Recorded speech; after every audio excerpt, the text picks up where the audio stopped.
The Boston Celtics are now reportedly interested in potentially making a trade for the Cleveland Cavaliers center Andre Drummond. What's going on, everyone, and welcome back to the channel. Today I've got some more NBA news to talk about with you guys. This time it's actually currently being reported that the Boston Celtics are actually monitoring Andre Drummond's situation with the Cleveland Cavaliers as a possible trade. This is all being reported by Evan DeMarrell, I think that's how you say his name, but we've obviously heard in the recent past couple of weeks that the Cleveland Cavaliers and Andre Drummond aren't actually close on a re-sign, even though it's pretty clear to see that Drummond really likes it at Cleveland so far, and that he really does look to want to re-sign with the Cavaliers. It's really the Cavs are playing real hardball on whether or not they want to sign him or not, because, again, Andre Drummond's type of center, how he plays, just a big rebounding center inside the paint, defensive type of player. It's really, the past of the NBA. There's not really any players that play like that anymore, or teams that really look for players like Andre Drummond anymore.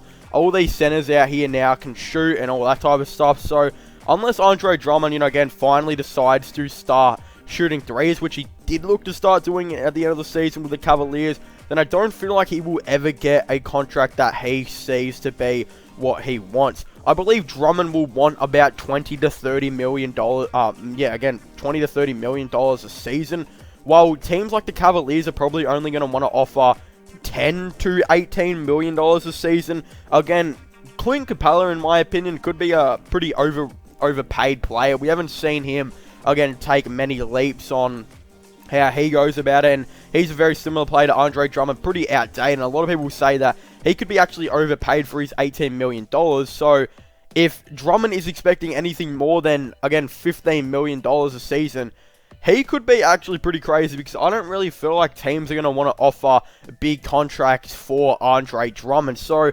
again, I don't necessarily know how it will go. I feel like by the trade deadline next season, the Cavaliers may just want to trade Andre Drummond, especially if they haven't gotten a deal to kind of go down. And I really doubt the Cavaliers are going to give in. As a Cavs fan myself, I'm hoping we don't pay him anything more than $18 million or so a season. Or if it's maybe a $20 million a season that eventually goes down to like $15 million over the couple years, I'd be fine with that. Just as long as it's not, again, your $20 million a season, I would not be happy with that at all. So, considering the Boston Celtics are in a very sticky situation right now where they don't have that much cap room, yes, their players are going to continue to develop, but I think it's clear to see they do need a center that can help out on the rebounds, because sometimes they do get killed on the boards with Daniel Tice not being able to do it all by himself.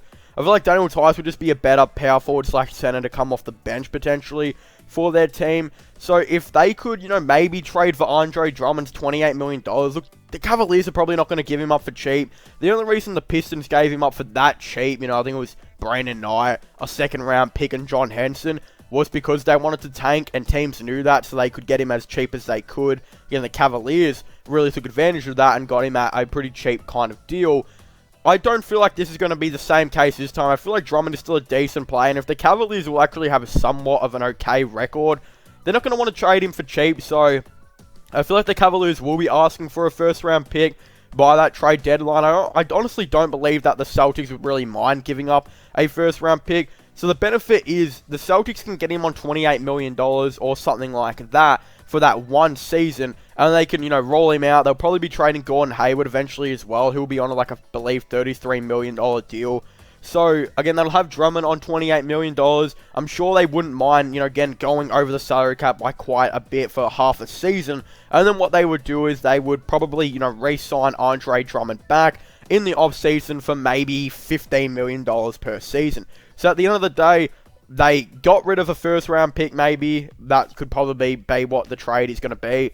And, again, Gordon Hayward will probably be getting traded eventually, somewhat along the line. The Cavaliers may even just want to take on that contract as well by the trade deadline if they have to. So, again, the Cavaliers get a first-round pick back, maybe Gordon Hayward. And then, again, the Celtics can get their new starting center, who would be very good for them, and they could only have to pay maybe $15 million or so throughout the next season. So I feel like this would be great for the Boston Celtics. I feel like a starting lineup of Kemba Walker at point guard, Jaylen Brown at small forward, I'd say Jason Tatum at power forward, and maybe Andre Drummond at center would be a pretty good deal. I don't know who their shooting guard would actually be, going forward. I don't know if they would like to, potentially push to try and start Romeo Langford eventually. That could actually be the one. Marcus Smart could, again, eventually start at that center, at a shooting guard position, rather,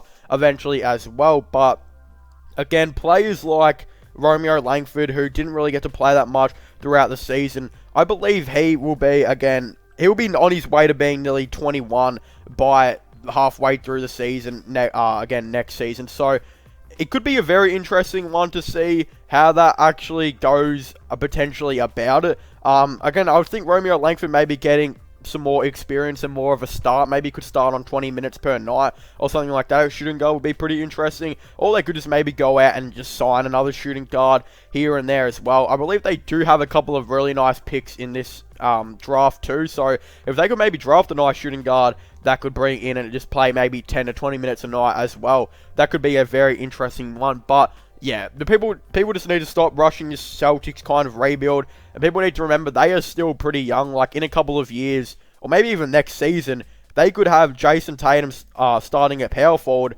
who's only 22, turning 23. Jaylen Brown starting at small forward, who's only 23, turning 24. Marcus Smart is still only 26. He'll be coming off the bench.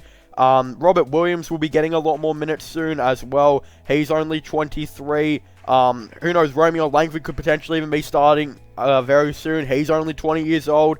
I still feel like they have a lot to go, but if they could bring in a player like Andre Drummond, I feel like it would make quite a bit of sense for them. But anyway, I want to thank you guys so much for watching this video. Make sure to leave a like and subscribe to the channel for the latest NBA news and NBA content. Of course, don't forget to comment in the comment section down below. What are your thoughts and opinions on this? Do you guys think that the Boston Celtics should potentially go out and try and trade for Andre Drummond? Do you guys think they shouldn't? Again, I definitely really like to know all of your thoughts and opinions on this down below. But of course, don't forget to subscribe to my gaming channel and my IRL/vlog channel. Definitely don't forget to check out my podcast as well if you haven't already. Links for them will all be in the description down below. But as I was saying, thank you guys so much for watching. Make sure to leave a like, subscribe, and comment, and I'll see you guys next time. Goodbye.